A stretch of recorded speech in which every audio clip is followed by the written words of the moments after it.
தரப்பு ரசிகர்களை கவர்ந்து பிரபலமாகியுள்ள இவர் தளபதி விஜய் படத்தினை தொடர்ந்து தமிழில் முன்னணி நடிகைகளும் ஒருவராகியுள்ளார். திரைப்படங்கள். இவர் நடிப்பில் வெளியான தமிழ் திரைப்படங்கள்: திரையுலக தொடக்கம், அறிமுகம்.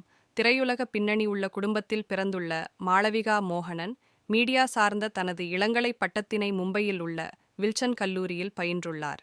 பின்னர் திரையுலகில் ஒளிப்பதிவாளராகவும் இயக்குனராகவும் பணியாற்றிய இவரின் தந்தையின் உதவி கொண்டு இவர் மலையாள திரையுலகில் மாடலிங் மற்றும் போட்டோ ஷூட் போன்ற முயற்சிகளை மேற்கொண்டு இவர் மலையாளத்தில் நடிகர் மம்மூட்டியின் மகன் துல்கர் உடன் 2013 ஆண்டு பட்டம் போலே என்னும் மலையாள திரைப்படத்தில் நடித்து அறிமுகமாகியுள்ளார்.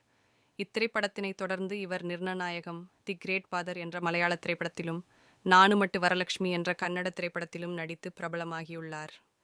தனது நடிப்பாலும் கவர்ச்சியான உடல் மற்றும் போட்டோ ஷூட் மூலம் திரையுலகில் பிரபலமான இவர்